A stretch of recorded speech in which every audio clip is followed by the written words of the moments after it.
Here is my tiny house Christmas tree. I don't have a topper on it yet.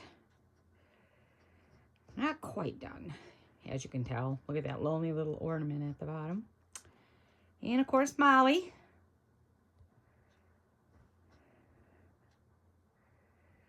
And I hate to show you my loft because it's such a mess. He's got to get up there, but I do have the candy cane up. That's been up. I've had that for probably 20 years now. So I do like this tree. The one complaint I have, really tough to get ornaments on. And let me show you this little steel nativity scene. I can't remember her name, but if I find it, I will add it later. She makes these and sells these. Her name is Lisa. Can't remember the last name. This is actually quite expensive. This little set here was well over $200. So I love it though. Absolutely love it. I just can't afford any more to add to it. So I'd like to add pieces to it, but it's unaffordable. So this will be it. So looks like I'm going to make it less than what, a month, 2 months. But my video started off with a little bit of my Christmas stuff. I do have more to show you, but I obviously have some cleaning up to do. I mean, even my tree, when I looked at it on here, I was like, whoa, that looks way worse than it does to me here. But I have officially started. I'm almost complete. I have a couple more things I need to do, and then I'll be done. Usually I do my Christmas bedding too. I do my whole bed in flannel Christmas sheets and a bedspread, but I haven't done that for the last 2 years, and I'm back to debating if I want to do it this year. It's just that everything is so costly and money is so tight. I used to do this stuff when I had more income, and I had to make a big adjustment 2 years. It might be 3 years now that I had to make that adjustment. And I just don't have the money to do these little frilly fun things that I enjoy doing. So, I have seen the oncologist since I made my last video. I've started my new treatment. It's tamoxifen. It's been actually a week tomorrow. I'm not sure when this video will get uploaded because the internet out here is really bad. And this is Thursday, November 5th. So I'm hoping to get it uploaded today. It may be Friday or Saturday because I may have to take a ride into town to do that. But anyway, I'm recording this on a Thursday. I'm about to go do a little bit of Christmas shopping because I feel semi-decent. This new treatment is just a pill twice a day. The side effects are definitely starting to roll on in. I am supposed to be adding another treatment. I will be calling him on Monday because I haven't heard from him. That'll be Ibrance with tamoxifen. That's a pill also. I do believe if these don't work, I head into chemo, which means I'll have to have a port placed. I will be tied back to my area. You know, the days of like going away for vacations and stuff are going to be limited to days. I won't be able to do what I've been doing for 14 years. I'll be tied to the chemo chair, and I will also, for the first time, lose my hair. So I didn't think that I would struggle with that, but when I found out what's coming and that it could be coming pretty quick, I am struggling with it. I don't want to wear wigs. I may get one for, you know, occasions in your life that I feel like you need hair. But I think for the most part, I'm just going to wear caps and, you know, in my own home, probably just go without. It's definitely an eye-opener because as of right now, like you look at me, I don't look sick. You would not know that I'm stage 4. I've been doing this for 14 years, but I am. And apparently I'm getting sicker. The cancer is on the move finally. They finally found out where. It's in my rib, my 6th rib on the left side, and then in the knee. I've had radiation. That went pretty well. No side effects this time other than a little bit of thirst, but my leg definitely feels better. And the rib, I really haven't had any pain yet, so knock on wood, because rib pain is awful. But I started the tamoxifen, like I said, a week ago. So I'm hoping, I mean, wouldn't it be nice if that would do the trick for a few years and I could get a few more years before I go through all this? Because maybe if I live a couple more years, on these pill type treatments, then I maybe decide to go off treatment and just go out naturally. When you start getting into your 70s, it's a good lifespan. And, how much more do I want to go? How much more do I want to do? You start doing chemo and you're tied to the chemo chair. And, I just don't know. I started out my journey tied to the chemo chair. And I just don't know if I want to go back to it. This would be more. I think when I first started out, I was going in for my treatment every 3 weeks. This would be every week, the one he wants to do. I think it's capecitabine, whatever, So I definitely have some thoughts going on about this. And, I do think more and more and more of ending treatment and just going out naturally. And I was told a few times that my cancer is so slow growing. Well, obviously it is, because it's 14 years all end stage, that it would take me a couple years to die. And if that still holds true, unless my cancer's mutated, which they are going to be checking for that, if that still holds true, then, if I could go off treatment and stay off treatment, I could feel normal, keep the pain under control until I exit.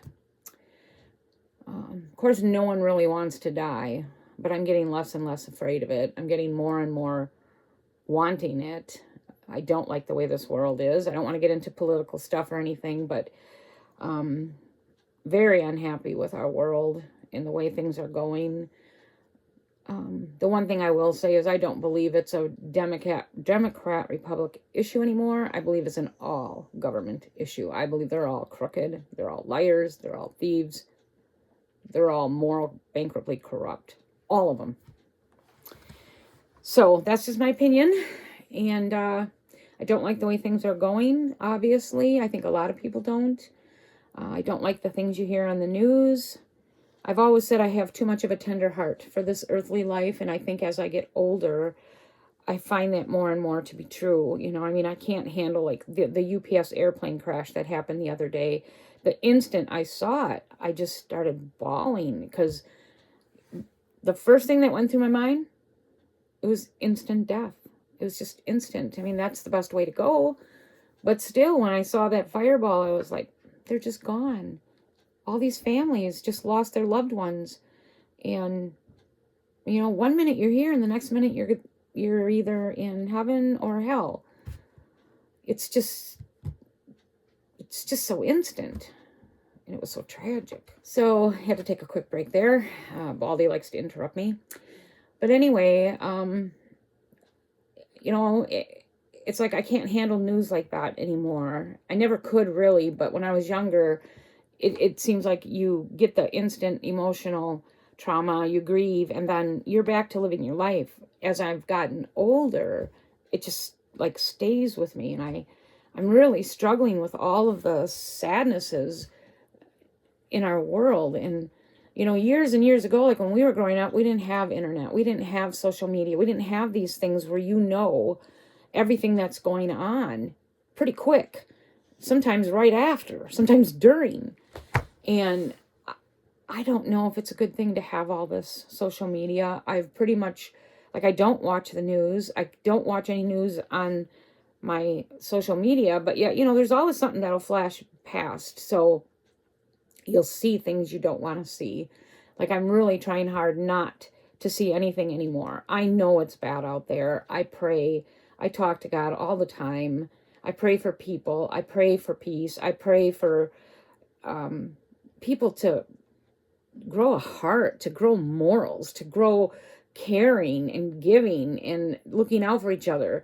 It just seems like we've become such a morally bankrupt, decrepit world.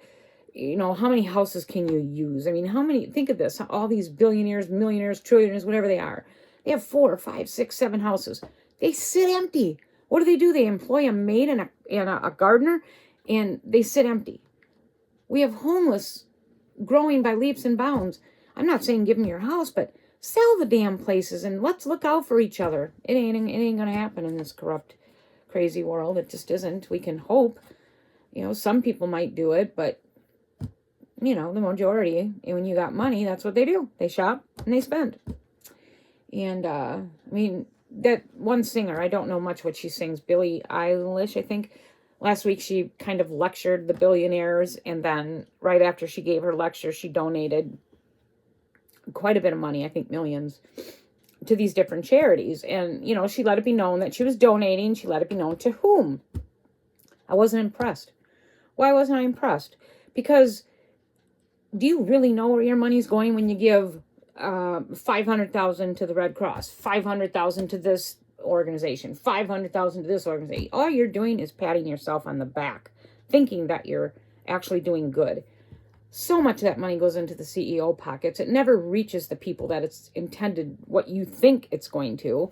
They don't want to take the time to do their research. They don't want to take their time to go to maybe a children's burn center or a children's cancer center and find families that need financial help. Go to any cancer center and find people that are losing their health insurance, or their health insurance doesn't cover all their deductibles. You know, and I know this for a fact because I'm one of them.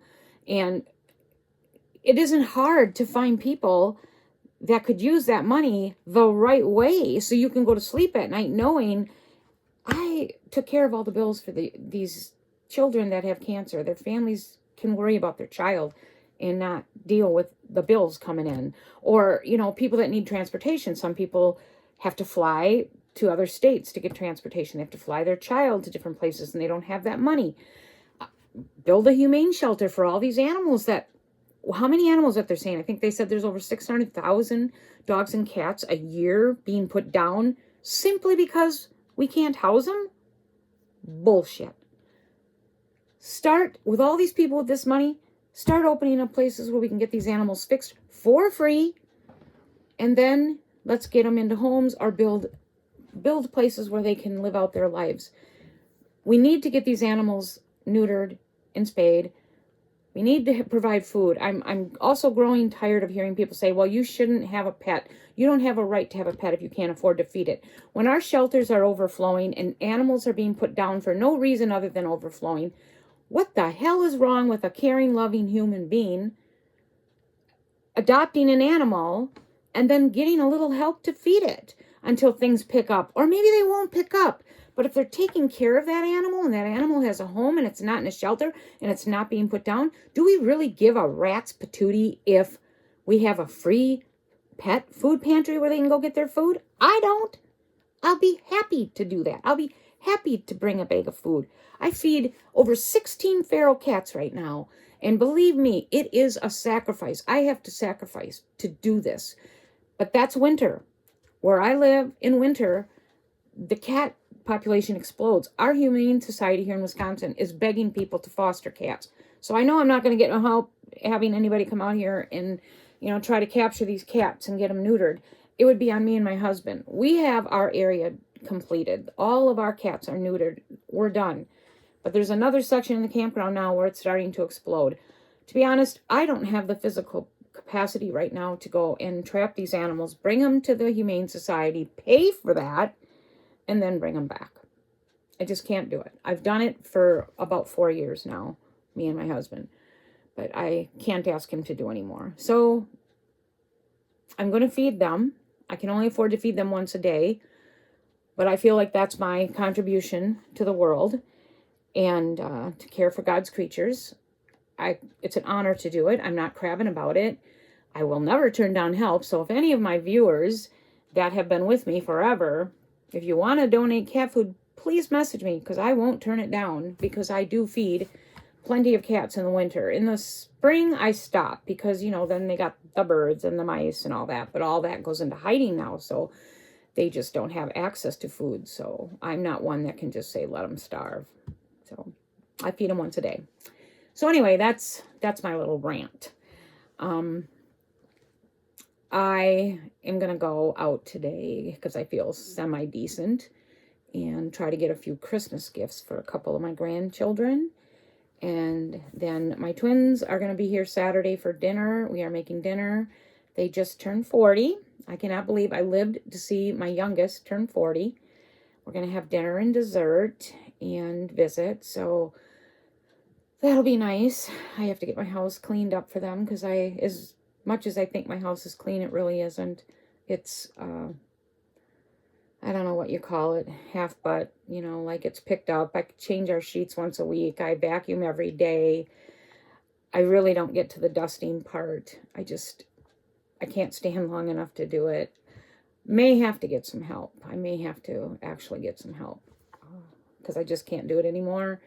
And then I crab at Greg, and I really can't ask him to do anymore. Men just don't see what we see, you know. But when I sit on my toilet and I look up, my bathroom exhaust fan is disgusting. The dust is so thick, it's literally hanging off the walls. I need help. I can't do it. So, I'm going to have to do something about that.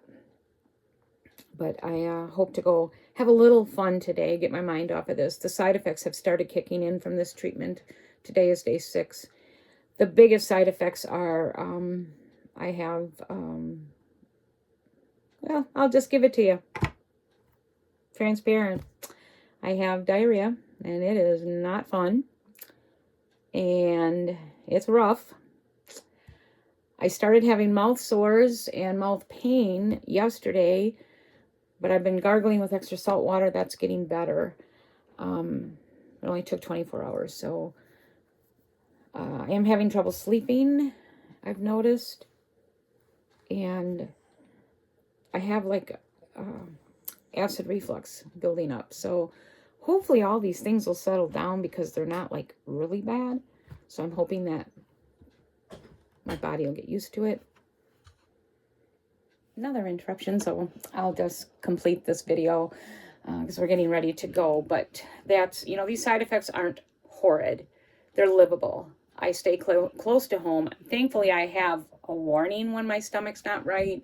It's not like it just comes upon me. I'm struggling to eat. Nothing sounds good. I have zero appetite. I lost 6 pounds 2 weeks ago in 1 week. That's not good. I still have some weight to lose, but losing it that fast, if that continues in 3 months, I will be dead. So, what I'm going to do is I've been getting cravings from this treatment. Like, you know, all of a sudden I'll be like, oh my gosh, I want chicken. Or, oh my gosh, spaghetti sounds good. I'm going to just have to deal with those cravings and just go get it. And otherwise I'm not eating, and I'm forcing myself to eat like even a banana. That's one thing I've noticed. There's just no appetite with this. I can go 24 hours without, and then I'm getting the shakes and stuff because I also have type 2 diabetes. So I'm really struggling with that. And I'm extra thirsty. I drink so much water. Normally I'm drinking as much as I can, and then I get tired of drinking water. So that's a tough one. So that's my little update.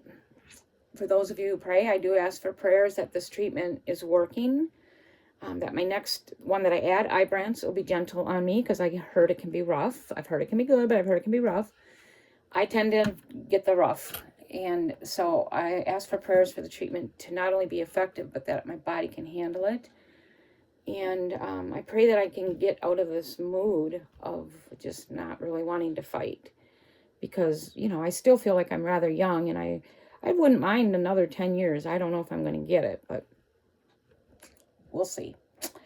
And if anyone wants to help me in my plight to work for God's creatures, like I said, just shoot me a message and I can send my information to you. And, I mean, you know, I can't rip you off with cat food, right? I can't do that. What am I going to do? Sell it? So if anyone would like to help, I would definitely appreciate that. I am in Wisconsin, by the way. So, like I said, I will never turn down cat food. Hard food or soft food. I do like to feed the ferals at least once a week. Soft food because it's got moisture and they tend to not have access to water. So, but I'll take whatever. So, I hope to be back every week. I'll keep trying, but I'm impressed that I even got this far. See you soon.